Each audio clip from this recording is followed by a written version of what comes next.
testigos, la parte agraviada como la defensa. Y ya en la siguiente semana vamos a ver cómo se interroga a los peritos que participan en el juicio oral. Entonces vamos a proyectar ahorita un video de lo que sería el interrogatorio para tener ahí mayor decisión.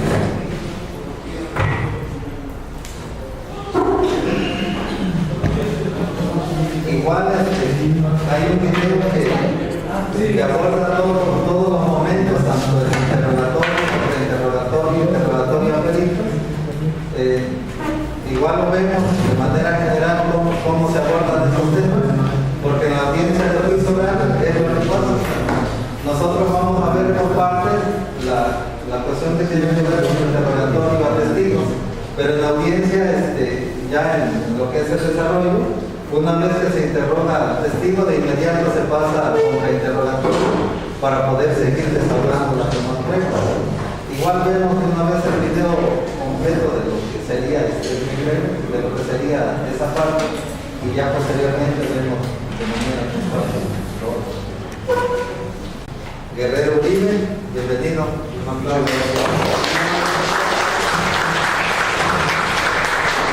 Muchas gracias, buenos días a todos. Espero que esta plática que vamos a tener durante las siguientes horas pueda ser muy benéfica para todos los presentes. Le agradezco infinitamente la invitación que el maestro César Cruz tiene a bien hacernos. Para mí es siempre un privilegio poder estar ante un grupo de personas tan selecto como ustedes que tienen la inquietud de empezar o reempezar en este sistema tan especial, tan lleno de retos como es el nuevo sistema penal acusatorio. Y bueno, esta mañana tenemos como tema, de acuerdo a lo que me han presentado, es precisamente el desahogo de medios de prueba del interrogatorio a testigos. ¿Cuántos de los presentes son abogados litigantes? ¿Quieren levantar su mano, por favor, para saber? Manténganla un momento levantada. ¿Cuántos de ustedes han litigado en materia? Gracias, muy amable. ¿Cuántos de ustedes han litigado en materia civil? ¿Quieren levantar su mano? ¿Cuántos han litigado en materia mercantil? ¿Materia penal? Muy bien. ¿Cuántos estudiantes tenemos? ¿Cuántas personas que...? Ok. ¿Cuántas, gracias, cuántas personas de las presentes tenemos que son servidores públicos y que realizan una actividad quizá en el Ministerio Público? Aquí veo la licenciada Inarecia, licenciado 3, 4, muy bien. De todos es conocido que hoy en este sistema escuchamos palabras como desformalización de la carpeta de investigación. ¿Qué es esa desformalización de la carpeta de investigación? Quiere decir que lo que antes se hacía en la averiguación previa, tocante a razones, a constancias, ya en la carpeta de investigación no son necesarias que se encuentren, que se hagan. Por ejemplo, antes se recibía la declaración de una persona y se le pedía que se identificara con una credencial de elector, un pasaporte, una licencia de conducir, cualquier documento que pudiera identificarlo y saber que la persona que estaba con nosotros era precisamente la persona que le hacía la identificación, y de esa manera teníamos la identidad de la persona. ¿Qué hacía el Ministerio Público con las copias que proporcionaba, en este caso, el abogado o la abogada del testigo? Bueno, pues hacían se daban fe precisamente de esa identificación. Quiere decir que yo tuve a la vista una credencial de elector identifica a Juan Pérez Hernández y me deja, si esto fuera el frente de la identificación, de la parte de abajo pongo precisamente esa razón. Si se presentaba una promoción, de la misma manera hacíamos una constancia de ello y se dejaba una razón. Y así sucesivamente. Y entonces nuestras averiguaciones previas tenían más de razones, de constancias, que realmente del material importante y que hoy se llama de calidad. Nos empapelábamos. Hoy tenemos diferentes medios o formas de poder registrar la información que nos dan las personas. El Código Nacional de Procedimientos Penales establece que yo puedo, como autoridad ministerial, realizar por cualquier medio que quede registrado el testimonio de una persona. Pregunto, ¿será válido que yo tome mi celular, que esté en el hospital, la persona lesionada, que se haya ido la luz? Yo llevo mi sistema de cómputo, pero nunca voy a poder imprimir porque se fue la luz. Y yo tomo mi celular y que lo grabe. ¿Será válido ese testimonio para efectos de la carpeta de investigación? Sí, el Código Nacional nos lo permite. ¿Qué tendré que hacer yo? Me tendré que identificar. Soy el licenciado Abraham Guerrero Uribe, agente del Ministerio Público del Distrito Judicial de Hidalgo, quien se encuentra en el interior del Hospital Jorge Soberón Acevedo, que es el Hospital General de Iguala, en la sala de urgencias, en la camilla número 2. Y tengo una persona que se encuentra en dicha camilla y que se llama, me va a dar su nombre. Y él comparece en calidad de víctima. Si esta persona habla náhuatl, ¿qué tendría yo que hacer? ¿A qué tendría que estar obligado yo? Y entonces en mi grabación voy a decir, y también se encuentra presente con nosotros una persona que se llama Armando Hernández Hernández, quien es perito traductor del idioma o de la lengua náhuatl al español. Toda vez que la persona a quien vamos a entrevistar habla el idioma o la lengua náhuatl. ¿Qué más tendré que hacer? El Código Nacional establece que las víctimas deben de contar con un asesor jurídico. Y también tengo al licenciado Irving Gerardo Becerra Sanabria, dependiente de la Comisión Estatal de Atención a Víctimas, adscrito a esta oficina, quien será su asesor jurídico, toda vez que la persona a quien vamos a entrevistar, Juan Pérez Hernández, no cuenta conmigo. Y se hace la designación. Entonces, tendré que tomar yo la designación del perito traductor, la designación del asesor jurídico y las protestas correspondientes. Todo lo estoy grabando. Después le tomaré sus datos generales. ¿Para qué nos sirven los datos generales? Los datos generales que le tomo a una persona, ¿para qué nos sirven? Para saber dónde lo voy a ubicar. ¿Dónde vive? ¿Será importante saber dónde vive? ¿Por qué? Para localizarlo. El domicilio,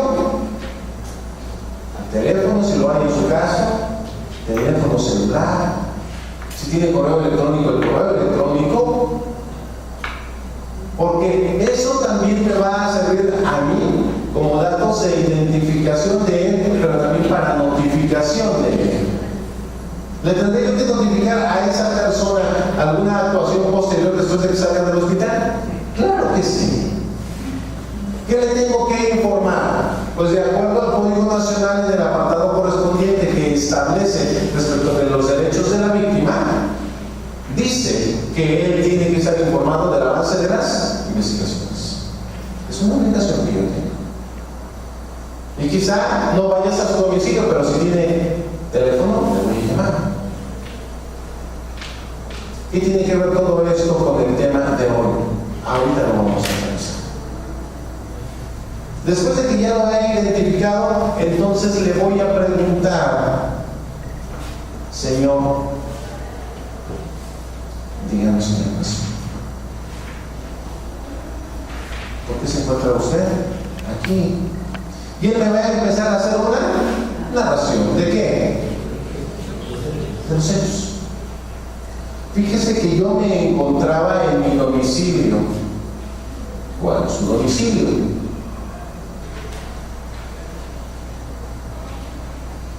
¿Por qué? Porque el experto soy yo y la información que él me dé, ¿dónde la voy a ocupar? La información que esa persona, víctima, me dé a mí como agente del Ministerio Público, ¿dónde la voy a utilizar? La voy a utilizar en la carpeta de investigación, la estoy teniendo en este momento en mi celular, porque materialmente no lo puedo hacer. ¿Por qué? Pues porque las condiciones no se dan, pero el Código Nacional que permite que se necesita un registro. Y de este registro le voy a dar copia ¿a quién? Al defensor. Supongamos que en el ejemplo que estamos hablando se trata de una carpeta con detenido. Que mientras el señor está en el hospital, otro está en la zona de seguridad de la Policía Ministerial en calidad de detenido y nos está transcurriendo el plazo de las 48 horas. Entonces, muy seguramente va a llegar la abogada y me va a decir, señor Ministerio Público, soy la defensora particular del detenido que viene por el asunto de los hombres. Y quiero tener acceso ¿a qué? A los registros, a todos los registros que obran de la carpeta de investigación. Y yo se los tendré que proporcionar. Porque es un derecho de quién. ¿Desde qué momento? Desde el momento mismo en que él diga, ¿sabes qué? Ya pensó, sea particular o sea público, y necesito tener acceso a la carpeta de investigación porque quiero saber qué es lo que hay en mi control. Ya que tenemos la información de esta persona que está ahí, es tan importante que él me diga ¿dónde ocurrió el evento? ¿Cómo ocurrió el evento? ¿Quiénes conocieron de ese evento? ¿Cómo llegó él al hospital? ¿Qué fue lo que le ocurrió? ¿Por qué? Porque esa información, si no hay una salida alterna de solución, como podría ser un acuerdo preparatorio, una suspensión condicional del proceso, un juicio abreviado en su caso, ¿en dónde voy a utilizar la información del señor que estoy interrogando, que estoy entrevistando? En la sala de urgencias del hospital. ¿En dónde? En la audiencia de debate. ¿Nada más en la audiencia de debate? No. También la voy a utilizar primeramente cuando la imputación, del momento de la vinculación. ¿Verdad que sí? No nada más en la audiencia de debate. Cuando hablamos de los testigos, a veces pensamos, y en el interrogatorio a testigos, nosotros pensamos que solamente va hacia la audiencia de debate. Bueno, y en la etapa preliminar, que es la etapa de vinculación al proceso, podré yo como defensa interrogar a todas aquellas personas que están en la carpeta de investigación y que son motivo de los datos de investigación que tiene el Ministerio Público para que se vincule a mi cliente a proceso. Sí, ahí también los puedo interrogar. Dice aquí que el interrogatorio es que el principal ¿qué? ¿El principal qué? ¿Medio para qué? Mediante el cual se incorpora la prueba. Hoy el Código Nacional nos habla de datos de prueba, de medios de prueba y de prueba. ¿Qué es un dato de prueba? Es una referencia. Así lo dice el artículo 261. Es una referencia. ¿Quiere verlo conmigo, por favor?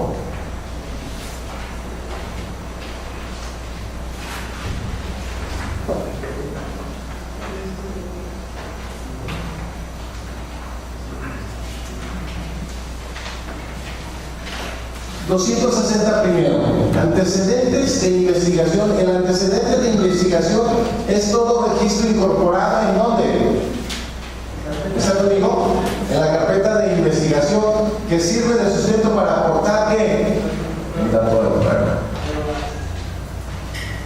261, datos de prueba, medios de prueba y prueba. El dato de prueba es la referencia al contenido de un determinado medio de convicción a uno desahogado ante el órgano jurisdiccional que se advierte, ojo, idóneo y pertinente para establecer razonablemente la existencia de un hecho delictivo y la probable participación del imputado.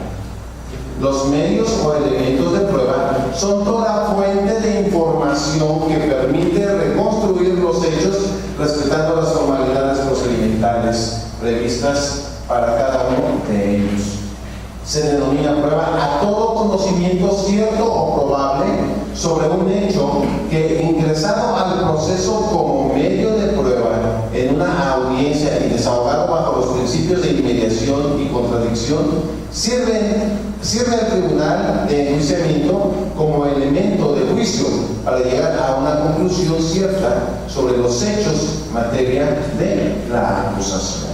Tomando como referencia la información que tenemos aquí y la definición que tenemos proyectada, entonces el interrogatorio es el medio, es el conducto a través del cual voy a incorporar la información que tiene el testigo, en este caso en particular. ¿Para qué?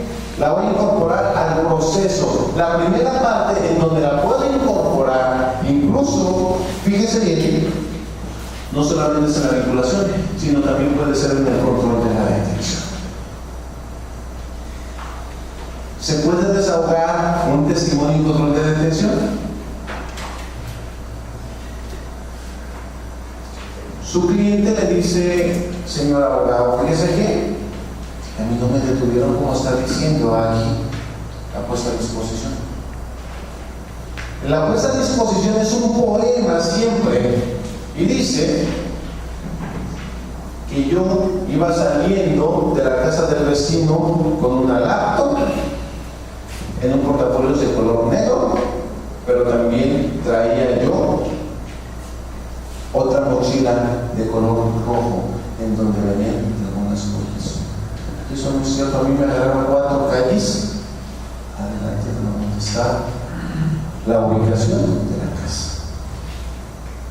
Aquí tenemos por un lado la puesta a disposición que dicen los policías que lo agarraron en flagrancia a unos pasos afuera del domicilio, y por el otro lado tenemos la versión de su cliente.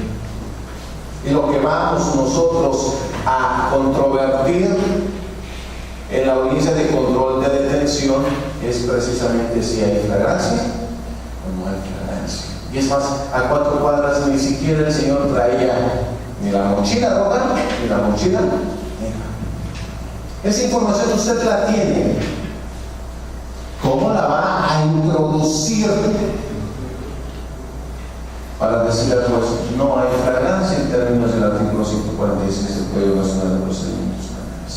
No fue detenido inmediatamente después de haber cometido el hecho con los objetos sobre su radio de acción y disponibilidad inmediata. ¿Cómo hacerlo? Aquí tendríamos que traer nosotros para interrogar y destruir lo que está diciendo el documento de la puesta a disposición, para decirle al juez, mediante un interrogatorio, que la información que está ahí simplemente no es una información correcta. ¿Quién hace la puesta a disposición? Cualquier policía. Los policías. ¿Quién va a hacer materia del interrogatorio? Ellos. ¿Qué voy a ofrecer como medio de prueba? Señoría, Ya escucharon el Ministerio Público, quien nos señala cómo fue detenido mi cliente, pero se voy a cortar en este momento, en medio de la prueba, el interrogatorio para los policías. Casi nunca se da. Es más, yo no lo he visto. En 5 años que tenemos en este negocio, nunca lo he visto. ¿Sería válido que el abogado lo hiciera? ¡Claro que sí! Por supuesto que sí, porque está de por medio de la libertad de... Si pasa el primer filtro, que es el control de detención, entonces vamos a ir a una imputación. Por eso es muy importante que en el interrogatorio, que es el principal medio mediante el cual se incorpora la prueba al proceso, ya sea de manera directa, inicial o documental, se realiza por el oferente del testigo, o sea que lo está ofertando, en este caso en particular que estamos hablando de una puesta a disposición donde los policías van a ser interrogados por ustedes como abogados, entonces ustedes ocuparán esta técnica del interrogatorio para darle información al juez. Hoy recuerden, sí. Una pregunta. Sí. Antes de que el Ministerio Público someta a consideración del juez de control o solicite más bien la audiencia de control de detención, presumo que el agente del Ministerio Público va a platicar de manera detallada con los agentes apreensores para poder determinar si lo que ellos asentaron en el acta es completamente cierto o hay alguna modificación a efecto de que la gente del Ministerio Público pueda preparar el momento de la audiencia.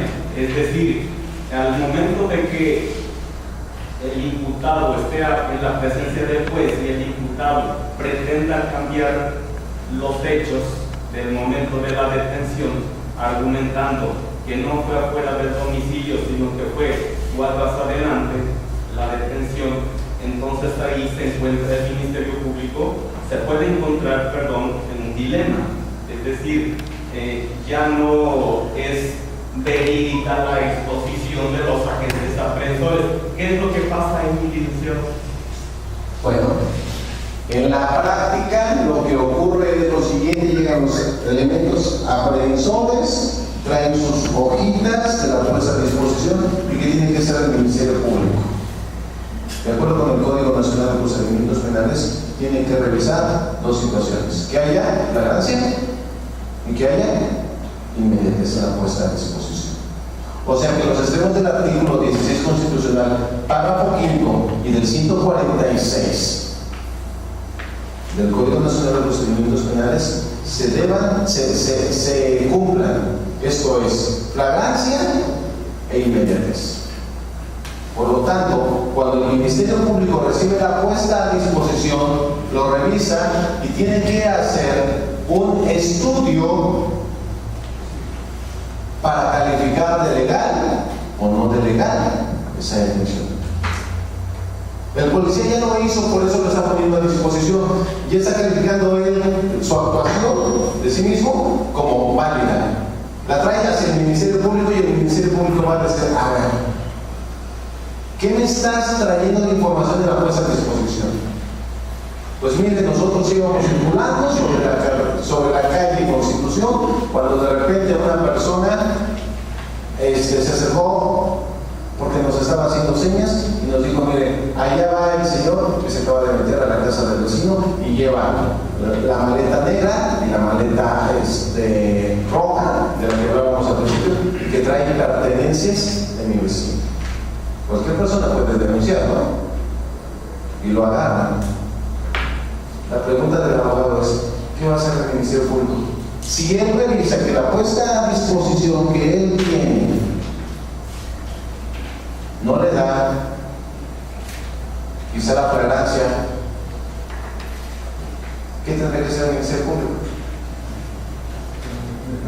No calificar de la detención, no declarar la retención y se tendría que ir, ¿no? Pero si el Ministerio Público ve que los policías mexicanos de Guerrero, de Chilpancingo, son súper eficientes y sí hicieron bien y tiene la flagrancia, y ahí inmediatamente se la puesta a disposición para calificar de legal la detención. Y entonces a los policías les va a instruir probablemente se hizo? Probablemente los van a traer. Y les doy la instrucción de que ustedes, su puesta a disposición, la aceptan. Si ellos realmente estuvieron en el evento, ¿qué creen que va a ocurrir en la audiencia? Pues ellos van a proporcionar toda la información. ¿Sí me doy a entender? Lo mismo sucedería si estamos hablando en una audiencia en cuanto a la vinculación. Y la misma circunstancia sucedería en la audiencia de debate, porque ellos tienen la información. Pero ¿qué pasa si yo lo detuve y el compañero hizo la puesta a disposición y la compañera la firma? Es totalmente. ¿Dónde está la información realmente? ¿Quién la tiene? Yo lo detuve, él elabora, ella la firma y la ratifica. ¿Quién tiene la información bien? Ojo, yo lo detuve, él hace la puesta a disposición, pero ella la firma. El que lo detuvo. ¿Quién sería el testigo? El que lo detuvo. Hoy los ministerios públicos nos enfrentamos a que esa mala práctica que tienen las policías de que yo lo detuve, pero yo no voy. Tú tienes que ir.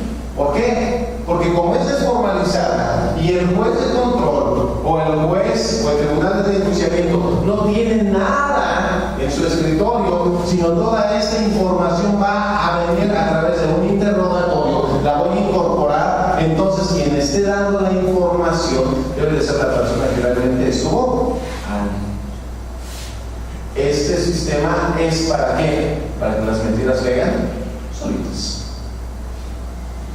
Pero para ello se necesita tener la técnica del interrogatorio. ¿Sí? Aquí está el licenciado Adali, que durante todo el sistema anterior, yo no sé cuántos diligencias de interrogatorios llevó.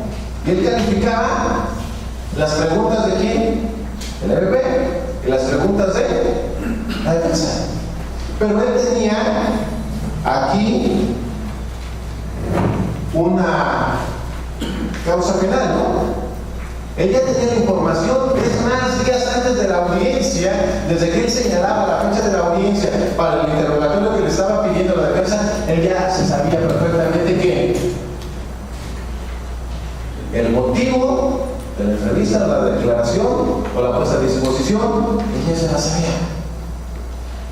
Hoy el juez no. Por eso hoy el interrogatorio es la forma en que se puede incorporar información de un testigo y de un perito. Si en el interrogatorio la información de calidad que proporciona el testigo a través del interrogatorio que hace la defensa o el Ministerio Público no le queda claro al tribunal o al juez de control, ¿qué creen que va a pasar? El juez no va a tener elementos por parte del Ministerio Público o por parte de la defensa.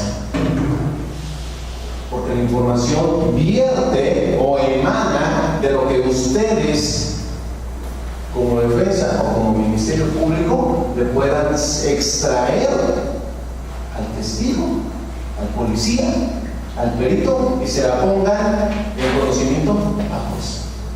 ¿Sí me doy a entender lo importante que es el interrogatorio? ¿Sí? En una ocasión anterior a esta, yo les decía que hoy, abogado que no estudia su carpeta de investigación, abogado que no estudia las técnicas de litigación, abogado que no estudia la teoría del delito, en un momento determinado se va a quedar sin trabajo, se va a quedar sin chamba. ¿Por qué? Porque antes, en el sistema anterior, quienes todavía tienen procesos en el sistema anterior, quienes todavía están checando el sistema anterior, tienen la facilidad de que hay un expediente que tiene el secretario de abogados. ¿Me permites ver? No traje mi expediente. Hay un originario duplicado, ¿no? El original tiene el secretario o el juez cuando está en una diligencia, si es muy relevante. Y le estoy haciendo preguntas respecto de lo que tengo aquí, pero él tiene conocimiento. Y si la contraparte impugna, objeta, bueno, ahí está. En el sistema anterior, el juez tenía aquí su expediente grandotote de 10 tomos.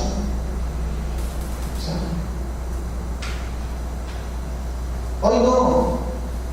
Hoy el conducto es esto. Y dice que el interrogatorio tiene una finalidad o un propósito. Dice que es incorporar ¿qué? ¿De quién? ¿O quién? ¿En dónde? En la audiencia. No en la carpeta de investigación. El interrogatorio es para que se incorpore la información en la audiencia, en el principio de contradicción. ¿Sí? En el principio de contradicción. Yo te pregunto, Ministerio Público, policía, testigo, víctima, testigo de la víctima. En el ejemplo que estábamos poniendo del asunto de las lesiones, el señor juez, a través del Ministerio Público, va a escuchar la información que el señor le va a dar. Y de esa información, el señor juez va a verificar que esa información, la de los testigos, y la del dictamen en materia de lesiones, también colegista, no se vayan acomodando como un rompecabezas. Por eso, ojo, esta información tiene que ser desahogada o debe de ser incorporada esta información en la audiencia con la finalidad de probar que a eso vamos. Voy a probar un hecho. No me va a dejar mentir el licenciado Dalí, a veces el asunto era de lesiones. Y le estaban preguntando al testigo, oiga, y ¿a qué hora desayunó ese día? Licenciado, siguiente, ¿no? ¿A qué? A la información. Quiero probar que un hecho.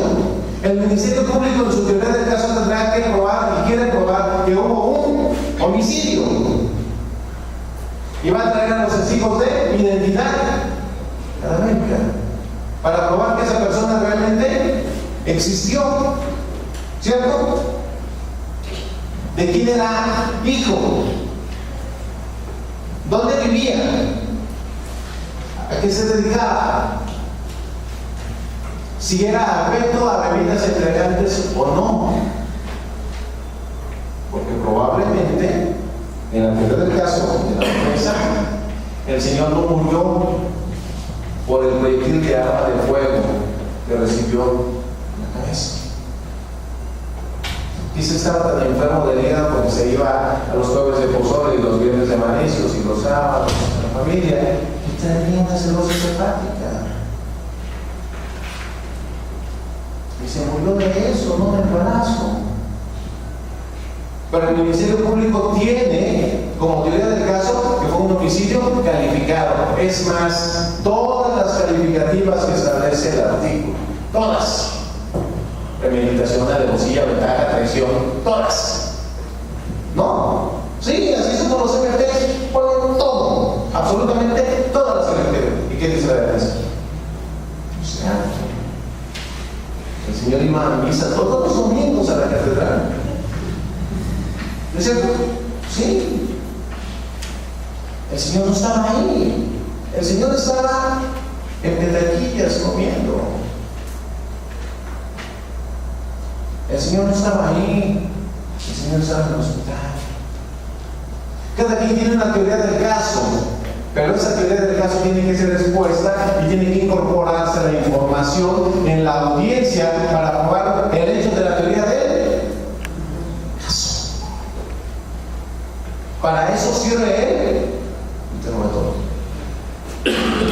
Por eso estamos esta mañana aquí. para despertarnos la curiosidad de empezar a conocer las técnicas para hacer un buen. Cuando no nos preparamos en el sistema anterior y no llevábamos nuestras preguntas aquí y llegábamos 10 minutos antes de la audiencia y le decíamos al secretario de Juegos, préstame por favor la causa penal, es que la tengo, préstamela tantito. ¿Y qué es? Estamos...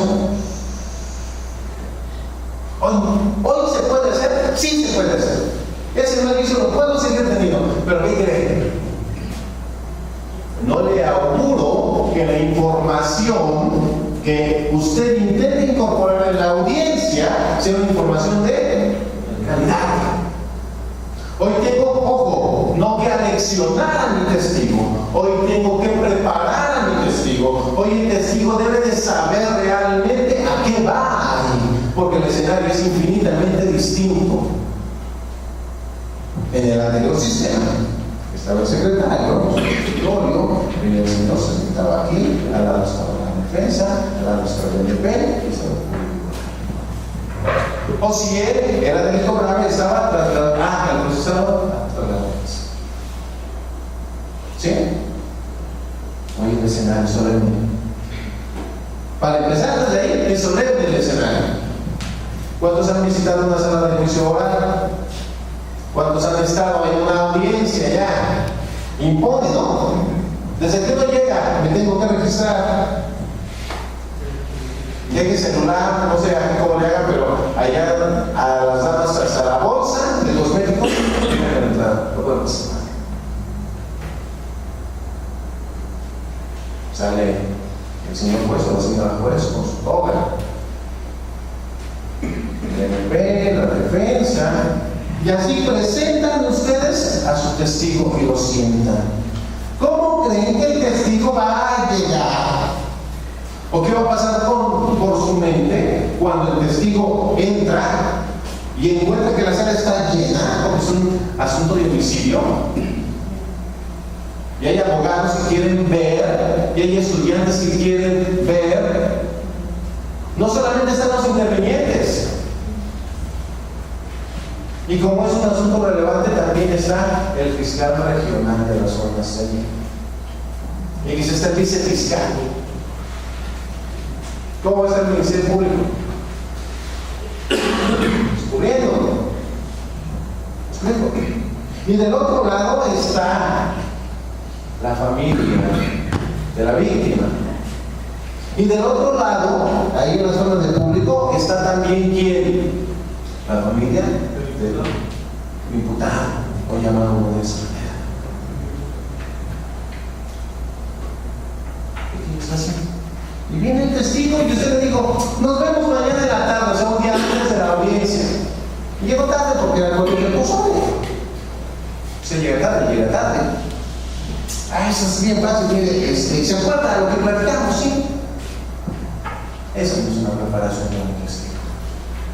Con todo el respeto que me merece.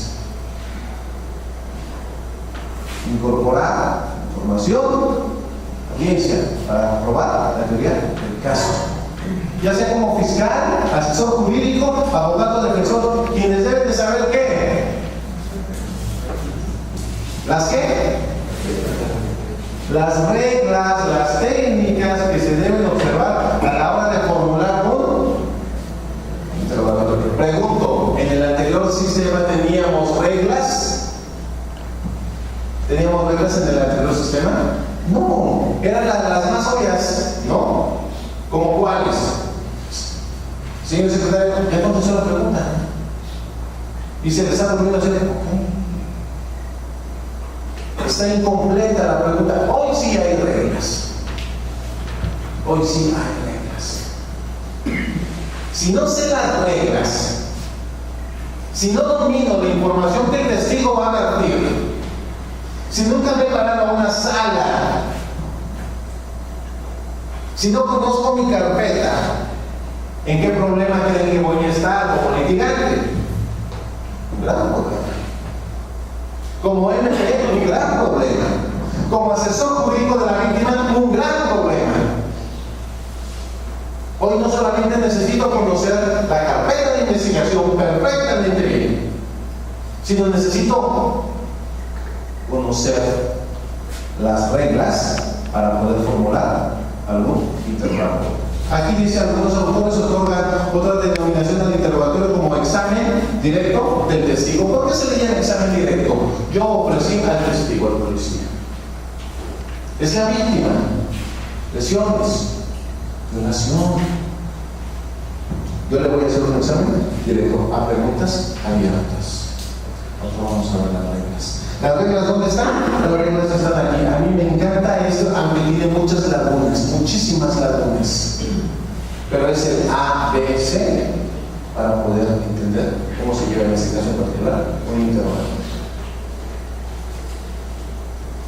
Lo tengo que saber como si fuera una espada, como si fuera yo a dónde, al esgrima. Con mi espada.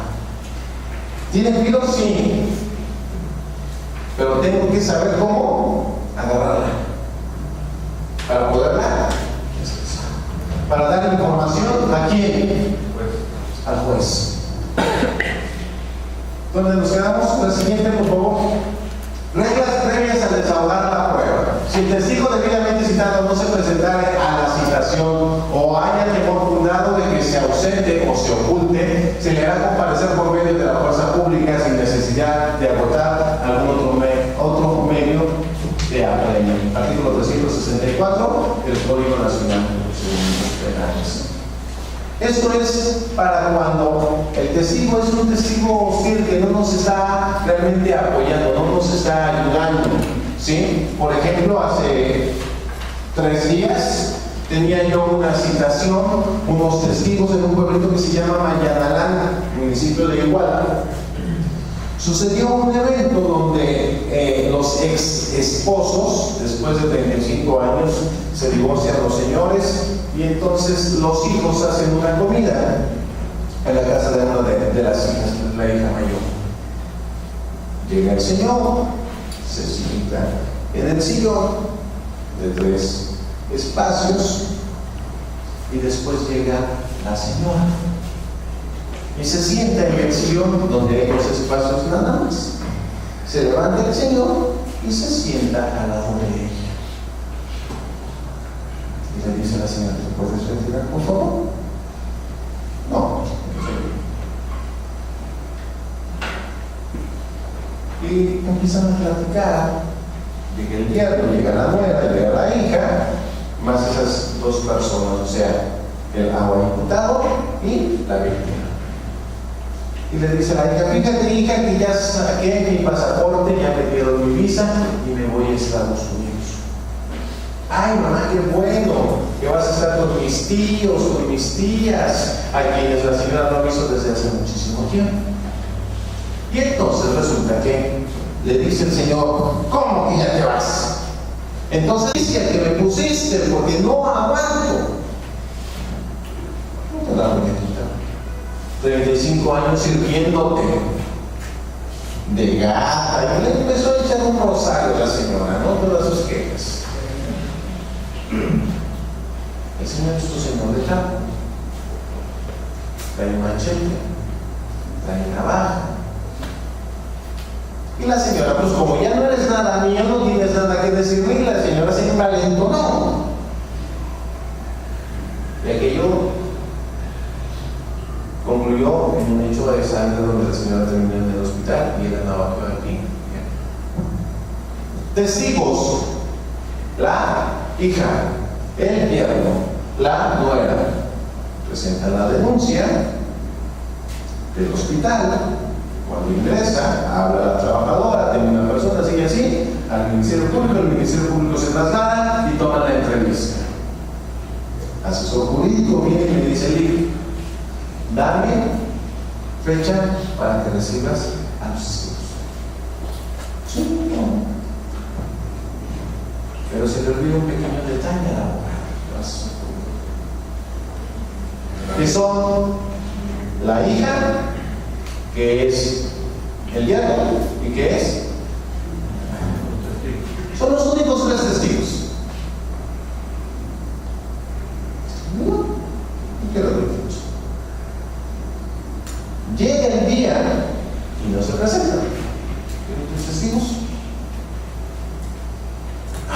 ¿sabes que no quisieron venir? ¿Cómo dijiste que los iban a tocar?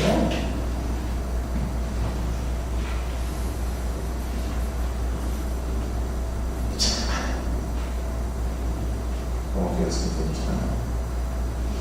Mándanos a él. Puedo mandar traer como Ministerio Público a personas que estuvieron en conocimiento de un hecho y que no quieren venir por su propia voluntad. Pregunto, ¿los puedo mandar a traer? ¿Cuál es el fundamento? Vayamos al Código Nacional, ¿no? A ver quién lo encuentra primero. Le vamos a regalar una agüita que lo encuentra primero.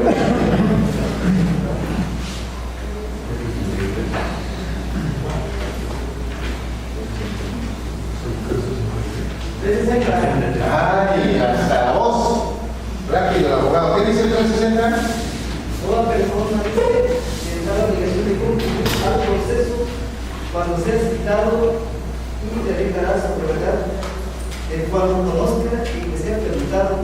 Asimismo, no deberá ocultar hechos, circunstancias o cualquier otra información que sea relevante para la resolución de la controversia, salvo discusión en contrario. Ok, esta es la regla general. Toda persona tiene la obligación. Y si es una obligación, entonces la autoridad lo puede mandar traer, ¿cierto? Pero en la parte de abajo dice facultad de abstención. Podrán abstenerse de declarar, ojo, porque ahorita va el caso en particular, el tutor, curador, pupilo, cónyuge, concubina o concubinario, conviviente del imputado, la persona que hubiese vivido de forma permanente con el imputado durante por lo menos 2 años anteriores al hecho, sus parientes por consanguinidad en la línea recta, ascendente o descendente hasta el 4º grado y en la colateral por consanguinidad hasta el 2º grado, inclusive, salvo que fuera denunciante. Y aquí están sus 3 testigos. Seguimos. Deberá informarse a la persona mencionada de la facultad de abstención antes de declarar, pero si acepta rendir testimonio, no podrá negarse a contestar las preguntas formuladas. ¿Qué tiene que ver eso con nuestro tema? Bueno, si estamos hablando del interrogatorio de testigos, primero debo de saber cómo él emanó su declaración, ¿no? Su entrevista. Es lo primero. No lo puedo llevar al juez y ni siquiera sé cómo es que lo hace. En el caso de Mayanarán, ¿los 3 pueden declarar? ¿Tienen obligación de declarar los 3? Sí tienen obligación. ¿Por qué? Porque los 3 conocieron el hecho. Estuvieron presentes. ¿Me pueden dar información de calidad? ¿Para qué? Para integrar mi carpeta. Ahora, de esos 3, al mandarlos traer yo, en base al artículo 360, diciéndoles yo, tienen obligación ustedes, porque les mandé ustedes, tienen obligaciones ustedes de venir y declarar. Y si no declaran, si no vienen primero, les voy a imponer una medida de apremio de las que están en el artículo 104 del Código Nacional de Procedimientos Penales, fracción primera. Una multa, un arresto o hasta la fuerza pública. Pero, respecto de la hija, hay un caso de excepción. Ella puede venir, presentarse conmigo y me va a decir, aquí está mi acta de nacimiento. El imputado es mi papá. Por lo tanto, yo no quiero declarar en contra de mi papá. Y yo no la puedo obligar a declarar en contra de su papá, porque el artículo 361 dice que están exentos, se pueden abstener de emitir declaración. Y suponiendo que los otros testigos sean menores de 18 años, ¿cómo los presentan? Ah, muy fácil. ¿Cómo lo hacíamos en el anterior sistema? Traíamos al papá o a la mamá, ¿no? Y si el papá y la mamá no estaban aquí, traíamos al DIF, que representa. Y hay un protocolo de la Suprema Corte de Justicia de la Nación que habla respecto de las actuaciones que se tienen que realizar con niños, niñas y adolescentes. Y primero le tengo que hacer una prueba de capacidad. Si Si tiene 5 años y es el único testigo que tengo de un homicidio, dejemos las relaciones, de un homicidio, de una violación, violaron a su mamá. Él es el único. Al ver al agresor se metió ahí entre las ropas y estaba observando a los 3 sujetos que abusaron sexualmente. ¿Qué tiene que ser el Ministerio Público? Primero, una prueba de capacidad. Tiene que aparecer quién. Si no hay ningún familiar, el DIF. La psicóloga de atención a víctimas, dependiente de la Comisión Estatal de Derechos de Atención a Víctimas, tiene que aparecer el perito en materia de psicología por parte de la Fiscalía, para que me digan si ese niño, si esa víctima indirecta, que sería un ofendido, en este caso, esté en capacidad. Y de esa manera lo puedo incorporar. ¿Qué pasa si yo a ese niño lo declaro y no está presente el DIF y no está presente ningún familiar? Estoy violando los derechos fundamentales. Acuérdense que hoy la supremacía de la Constitución ya está en otra sintonía. Ya ahora tenemos protocolos y tratados internacionales. El Pacto de San José de Costa Rica. ¿Sí? Entonces, hoy no solamente vayamos a la Constitución, no solamente vayamos al Código Nacional, no solamente vayamos ahí, porque el artículo primero constitucional, cuando nos habla del principio pro persona y nos habla de toda esta enorme gama que tenemos las autoridades de salvaguardar los derechos de toda persona, de todo individuo, nos implica a nosotros que tenemos que hacer las cosas con mayor profesionalismo. Ok, volvamos al ejemplo de mañana. Si viene la hija y me dice yo quiero declarar, ¿qué tengo que decirle yo de acuerdo al artículo 361? Pues sí, tiene derecho a declarar o a hacer Y yo tendré que hacer, antes de entrevistarlo, antes de que me dé la información, le tengo que dar ese conocimiento y tengo que ponerle ahí que una vez que he conocido el derecho que tengo de abstenerme de declarar, yo decido emitirlo. ¿Por qué es importante esto? Porque si nos trasladamos a la audiencia de vinculación al proceso y la defensa lo quiere mandar traer para interrogarlo porque quiere que haya información que ella tiene y la quiere interrogar, lo primero que va a decir la defensa, señoría, el testimonio de la persona que es la hija, lo ofrezco, quiero interrogarla. Y lo primero que le voy a decir a juez como defensa, después de acreditar a la muchacha, después de sus datos generales y todo eso, le voy a preguntar: ¿usted hizo una declaración ante el Ministerio Público? Sí. ¿Usted conoce al señor Juanito Pérez? Sí, es mi papá. ¿Usted conoce entonces al señor Juanito Pérez? Dígame, cuando usted emitió su declaración ante el Ministerio Público, le dijeron que por ser su papá, el imputado, ¿usted podía abstenerse de declarar? No, no me dijeron nada. El Ministerio Público empieza a sudar. ¿Por qué? Porque las formalidades esenciales del procedimiento, no estoy tocando fondo, estoy tocando solamente forma.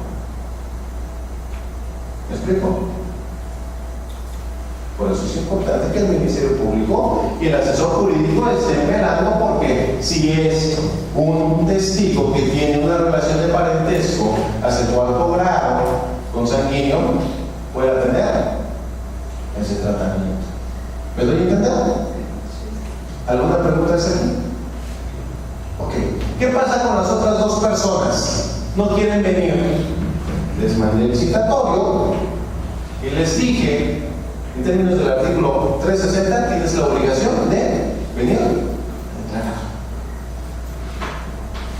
no te puedes abstener, porque el artículo 361 no se aplica a ti. Así que si no vienes, te voy a mandar a traer con la fuerza pública. Artículo 364. No vas a traer con la fuerza pública porque tienes esa obligación. Pregunto, ¿se puede o no se puede? A veces no tenemos nuestro testigo, abogados. La ley nos permite. Seguimos. Previo a cualquier audiencia se llevará a cabo la identificación de toda persona que vaya a declarar, quienes proporcionarán sus nombres, apellidos, edad, domicilio. Dicho registro lo llevará a cabo el personal auxiliar de la sala, dejando constancia de la manifestación expresa de la voluntad del declarante de hacerlos públicos o no sus datos personales. ¿Qué? Adelante. Disculpa que le interrumpa, yo tengo una duda. Sí. Aquí dice, en el artículo 61 podrán abstenerse de declarar el tutor, curador, pupilo, cónyuge, concubina o concubinario, conviviente del imputado. ¿A qué se refiere esa última? ¿Cuál? ¿Conviviente del imputado? Ajá. Vamos a pensar con lógica. Conviviente viene de convivir, ¿no? Una persona que tiene una convivencia directa con el imputado. Pregunto, si el yerno vive en la misma casa con el imputado, ¿podría ser una persona que podría abstenerse de declarar? Sí, Mi suegro vivimos ahí, él se quedó solo, mi suegra y él se separaron, y entonces hoy con su hija hemos acordado y nosotros le hacemos compañía, y es una persona grande. ¿Sí? Quedó aclarada la duda. O sea, una persona que esté conviviendo, de ahí viene, conviviente. ¿Sí? ¿Puedo continuar? ¿O hay alguna duda? ¿Qué pasa en la audiencia? Porque eso ya viene para la audiencia. La audiencia ya sea de vinculación, la audiencia inicial, vaya, porque quedamos, puedo yo interrogar incluso a los policías desde la audiencia de control, de detención. La vinculación, la audiencia de debate. ¿Cuántos han estado presentes en una audiencia donde se han desahogado testimonios? ¿Qué pasa cuando ya presenté al testigo? ¿Qué hace el juez? ¿Se acuerdan? La protesta. ¿Qué más? Antes de la protesta. Entra la persona después de que ha sido anunciada por el MP o por la defensa, ¿sí? Y después de ser anunciada, entonces llega, en este caso el auxiliar de sala le da la identificación al juez, ¿verdad? Y la persona pasa al estado de testigos. Esto parecía, como para qué lo estamos viendo. Una cosa es platicarlo aquí, otra cosa es estar allá. Hasta los jueces se les van. Porque todos estamos aprendiendo. Maestro, Sí. yo he observado que el juez lo primero que le pregunta es que si quiere que sus datos personales se mantengan en reserva o sean Públicos. Artículo 54. Públicos o privados. ¿Por qué? Porque en la audiencia, si es una audiencia abierta a todo el público, no sabemos qué gente sea ahí. ¿Me explico? Por eso, reservamos datos. Dice el juez, tengo la credencial del Instituto Nacional Electoral, donde se aprecia y describe la fotografía de una persona que concorre con los datos personales. Solamente le pregunta, dígame su nombre correcto y completo. Ya han tomado unos datos, usted ya le dio a los auxiliares de sala, al personal administrativo, unos datos. ¿Quiere que esos sean públicos o sean privados? Pregunto, yo no estuve en la audiencia. ¿Puedo conocer los datos personales de las personas que estuvieron en el desahogo de la misma? Sin haber estado en la audiencia.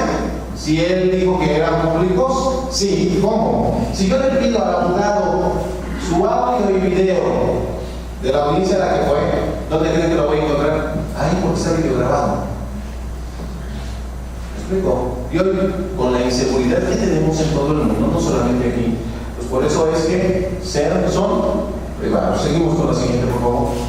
Los testigos no podrán comunicarse entre sí, ni ver, oír o ser informados de lo que ocurra en la audiencia, por lo que permanecerán en una sala distinta a aquella en donde se desarrollen advertidos de lo anterior por el juzgador que preside la audiencia 371 del Código Nacional.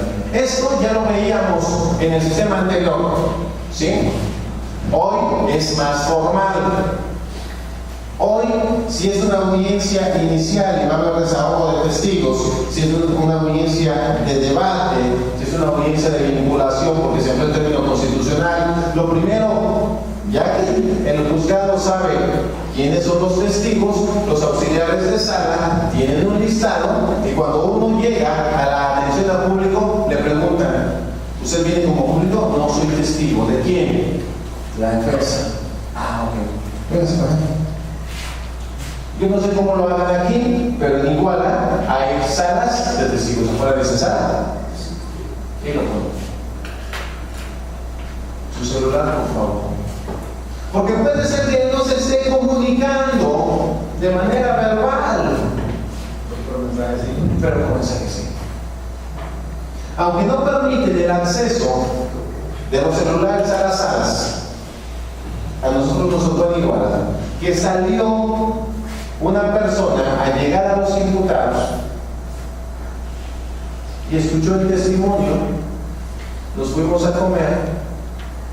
¿Y qué creen que ocurrió mientras nos fuimos a comer? Toda la información se le estaba pasando bien. ¿Cómo se detectó? Bueno, cuando fueron a llevarles el alimento, uno de los policías procesales abre la puerta para decirles: y está la comida, vénganse. Y empieza: oye, ¿no le recogieron el celular? No, le dio cuántas cosas.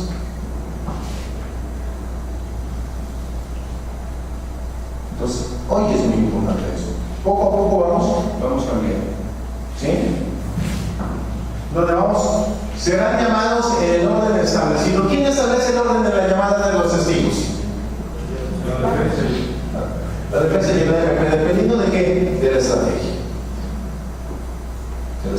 Si yo tengo un asunto de homicidio y tengo que fue con detenido en flagrancia, en términos de la fracción se acuerdan del 146, o sea, inmediatamente después de haber cometido el hecho, en persecución agarraron a los agresores, en este caso a los imputados ya. ¿A quién voy a mandar a traer como Ministerio Público? En este caso, como primeros testigos. 6 policías. Voy a ir construyendo cronológicamente mi teoría del caso. ¿Por qué? Porque si primero me traigo yo a los peritos en materia de criminalística de campo y fotografía forense, recuerden que la información es de calidad y la están recibiendo los jueces. Y yo siempre que les digo a todas las personas, sea que venga a tener un testimonio conmigo, primero una entrevista, sea el perito, cuando los estoy preparando, preparamos a las personas, no las aleccionamos. Si usted alecciona a alguien, comete un grave error. ¿Por qué? Porque la información se le está dando a usted, y la información tiene que venir de allá para acá, para que se la pueda dar al juez. ¿Sí? Entonces, ¿qué hacemos? Lo tenemos que hacer de manera cronológica. Vamos construyendo como una película. Y les digo: tú me vas a cortar la película. Y vamos por partecitas. ¿Sí? Entonces, los primeros serán, en este caso, los policías, en el caso del Ministerio Público. La víctima, si estamos hablando de un secuestro y la víctima, después de haber estado cautiva, fue liberada, entonces, aquí voy a poner primero precisamente esa víctima.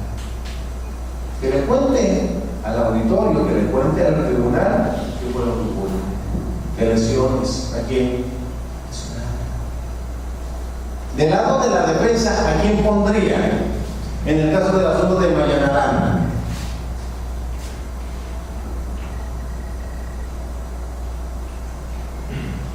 ¿a quién pondría como testigo?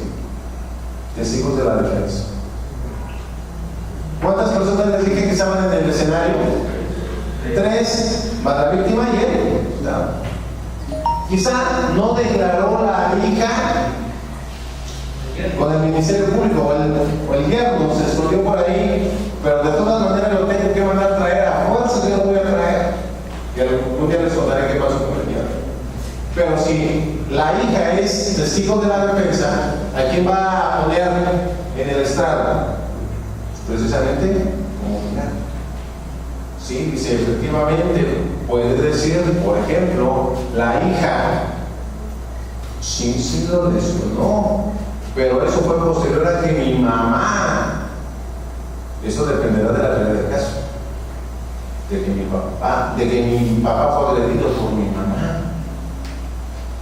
Él solamente se defendió desafortunadamente con la navaja que traía mi mamá a la hora de moverla.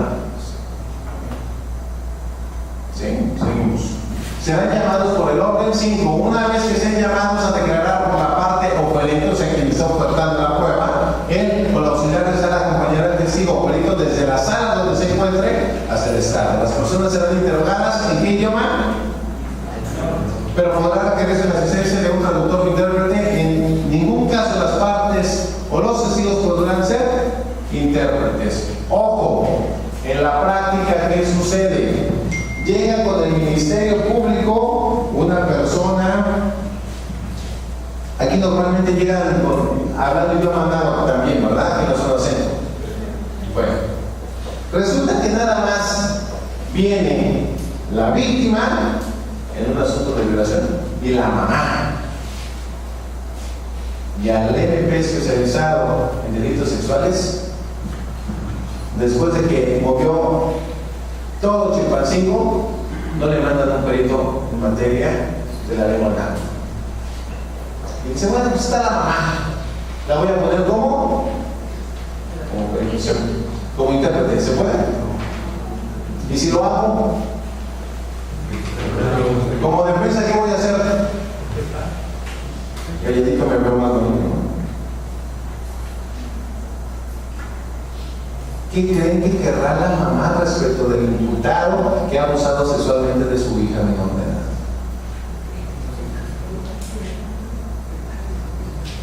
Quizá la niña sí dijo parte de lo que está escrito en la entrevista, pero la otra parte es cosecha de quién. Yo como MP no sé nada y me está traduciendo la mano. ¿Hay parcialidad o imparcialidad en el testimonio?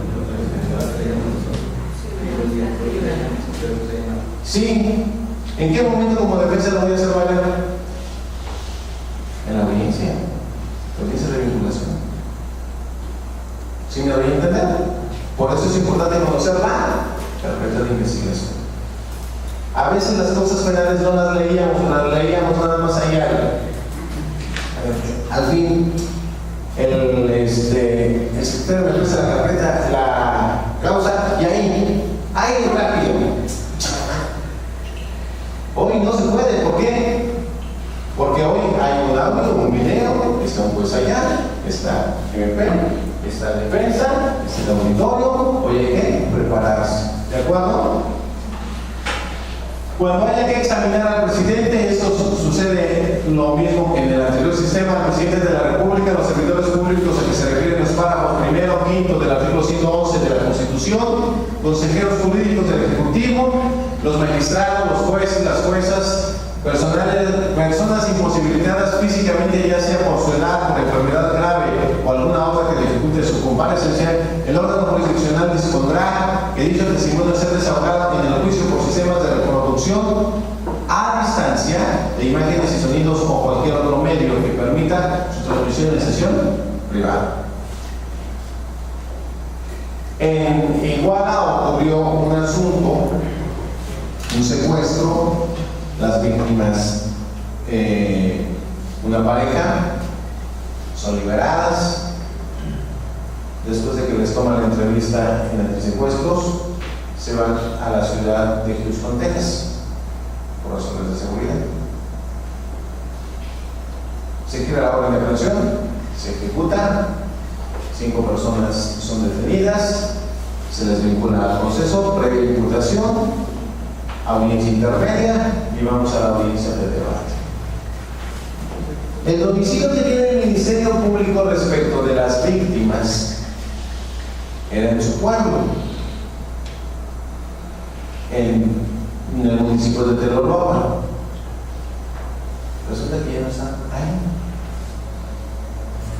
y que ahora están en el estado de Texas, ya ni siquiera en Houston, en otro lugarcito, en una pequeña comunidad.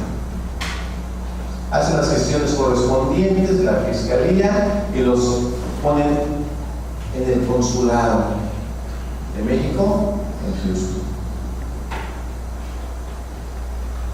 A través de una videoconferencia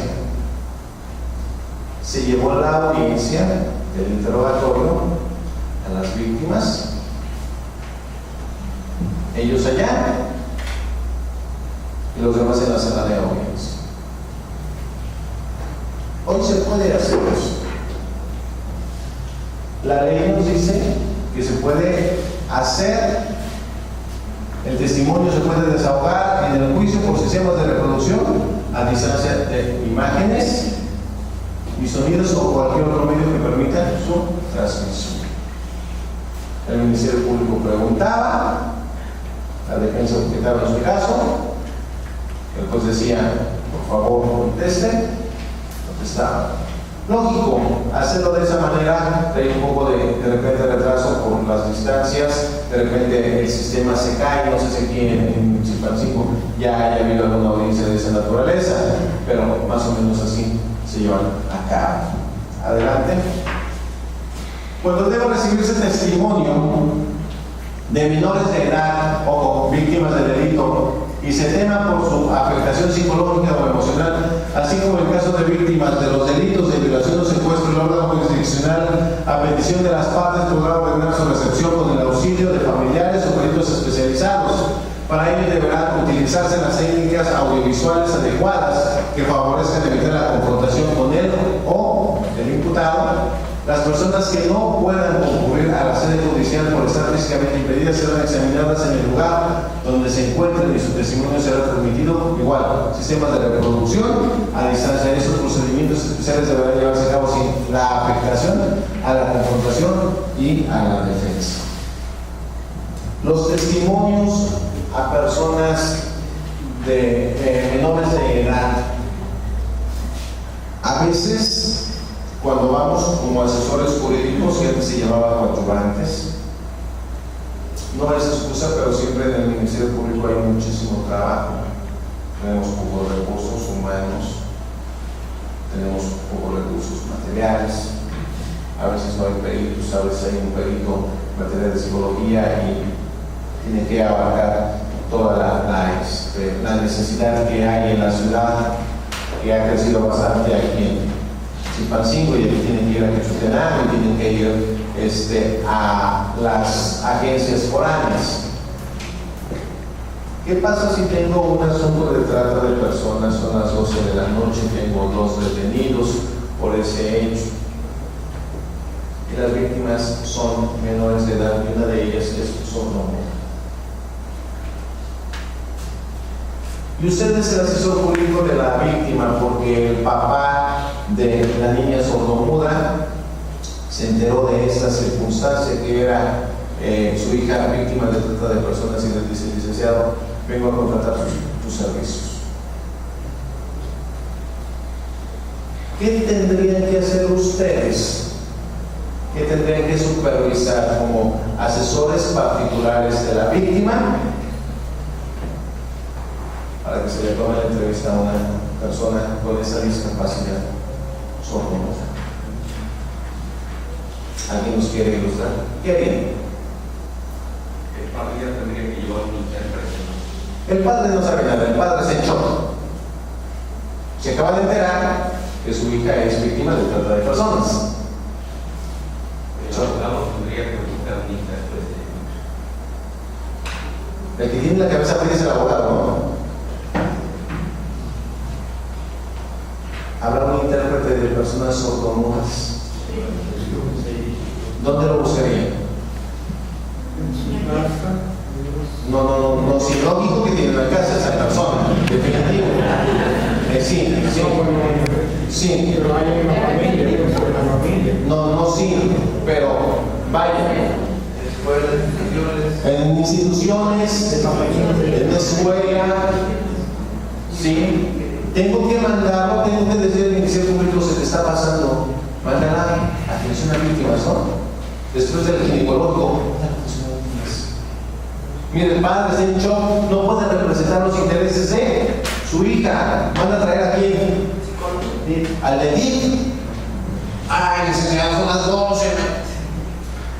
No. Ante todo eso nos enfrentamos, abogados. Ayer yo platicaba con una secretaria de Acuerdos de Iguala. Terminamos una audiencia de un asunto de incumplimiento de la obligación alimentaria. Fuimos a una suspensión condicional. Pero antes de esa audiencia tuvimos otra audiencia de control judicial. Y eran 3 para las 3 de la tarde. Yo voy aquí con mi víctima. Me dice, licenciado, podemos ver el expediente familiar de lo que acabamos de ver, porque hubo un convenio para la suspensión condicional y el imputado dijo, del 25% que me están quitando, aumenta un 7% más para ser un 32% y ya se le dio la instrucción al juez familiar. Pero no se le había notificado, en este caso, a la víctima. Bueno, lógico es que ya son las 3 de la tarde, ya nos queremos ir, tenemos compromisos, algunos viajamos de una ciudad a otra, en fin. Y bajo, le digo, del archivo, nomás nos vio que íbamos para allá, ¿qué hizo? Se roba, pobre. Oye, son las 3. Yo entiendo, somos seres humanos. Pero yo siempre he dicho, presentarse como servidor público. No. Pero a veces ustedes tienen la culpa. Sí, nos dan. ¿Cómo? A la mañana. Y sí, son las 12 de la noche, es la 1 de la mañana. Nos acaba de agarrar la policía ministerial o la policía federal y les traen a la niña todas desgarradas, porque incluso las agarraron infragantes. Una niña viene en su mano. ¿Qué hago? Yo soy el asesor jurídico. Bueno, soy el abogado del imputado. Me acaba de llamar la familia. ¿Sabe qué? Acaba de agarrar a mi hijo, a mi esposo, a mi primo. ¿A quién le conviene que las diligencias del Ministerio Público sean ágiles? ¿A la víctima nada más? ¿A quién? ¿No? A las dos partes, moderación de derechos. Tanto la víctima tiene derechos como el imputado tiene derechos. Por eso nos tenemos que mover. Hoy tenemos que ser investigadores, no solamente los de la fiscalía, sino también ustedes. Tengo que buscar al del DIF. Despiértame. Ese día que nos llegó, les estoy hablando de un asunto real, ese día que nos llegó ese asunto de trata de personas hace 2 años, a Iguala, la abogada que representaba al DIF, nos acabábamos de ver en la tarde por otro asunto. Me dice, DIF, tengo una comida y ojalá y no haya nada. Pues sí, hubo toda la noche. Oye, licenciado, ¿qué me tiene sentado y no estoy haciendo nada? Pues no, porque la niña no puede en este momento. Pero tú tienes que estar aquí. ¿Sí o no? Es que no estoy haciendo nada. Sí, sí estás haciendo. Estás representando a quién? La víctima. ¿Qué pasa si el Ministerio Público, al tomarle el testimonio al menor de edad, no dejó asentado que se encontraba en el cubículo, no estaba la psicóloga?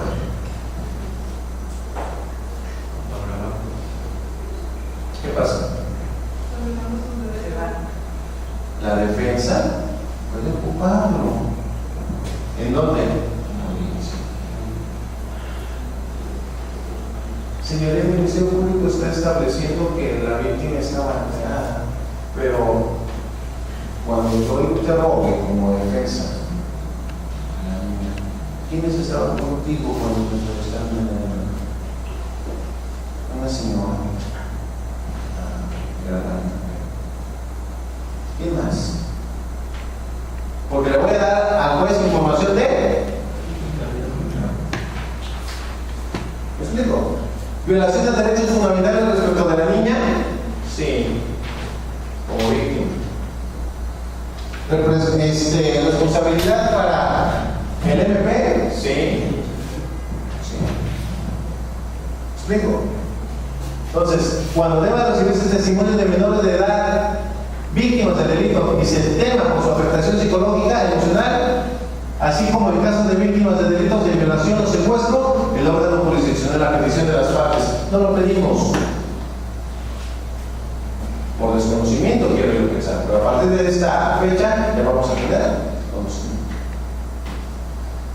Tuvimos un asunto de violación que se llevó a cabo en Tazo. Estábamos en la audiencia de debate. Nos llevó el asunto de repente llega mi fiscal y me dice, ¿qué crees? Pásale. Aquí está la carpeta, en 8 días tienes audiencia de debate. Yo ni conocía la carpeta de investigación por violación.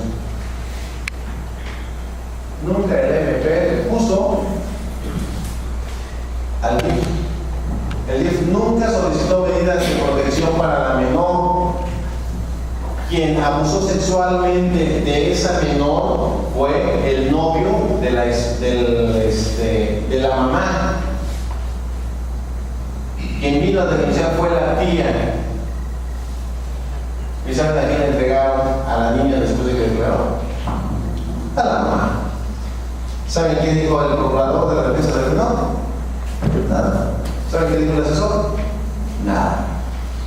¿Saben qué pasó en la audiencia de juicio? Nada. Sin sentencia absolutoria, la niña se retractó. Él no fue. Pero si no conoce la carpeta judicial, puede pedir el requerimiento. ¿Quién? Yo como MP. Puede solicitarlo, licenciado. Mi fiscal me dijo, aquí está la carpeta de la investigación, tienes audiencia en 8 días. Sí, no conocía la carpeta de investigación, tienes 8 días para poder estudiar, pero yo no puedo, como ustedes como defensa, yo no puedo reparar algo que ya es irreparable. La niña ya estaba viviendo con la mamá convenció a la niña de que dijera el sujeto que estaba ahí guardado tras las rejas, él no era, que era Pedro y Juanito Pérez, unos vecinitos, menos él. ¿Qué pasó? Cuando se recibió el testimonio del menor, no estuvo el asesor jurídico que era particular, ni siquiera para echarle la culpa al oficial, era particular. La tía le reclamó, le dijo, ¿usted sabe eso, licenciado? ¿Qué cree que dijo? Nada, no me sale eso otra vez. Impunidad, impunidad. Entonces, ojo, personas de violación, personas de secuestro. Si estamos en una audiencia de violación, debe de estar el psicólogo ahí. ¿Qué función debe de tener el psicólogo cuando vamos a interrogar a una persona de violación? Sí, se puede llorar, la tiene que tranquilizar. Lógico, es en una sala aparte, nunca va a estar en la misma sala con el imputado, jamás, o con el acusado ya en la audiencia de debate. Pero tiene que estar. Ustedes, como asesores jurídicos particulares, deben de presionar la unidad de ¿qué? De víctimas. Ponte las pilas. No pasa nada. ¿Qué es eso? ¿Qué es eso? Estamos recibiendo un sueldo. ¿Me explico? Ustedes lo tienen que hacer. Nosotros como servidores públicos lo tenemos que hacer. El juez lo hace. El juez, cuando viene en la etapa intermedia y se da cuenta de que no hay todo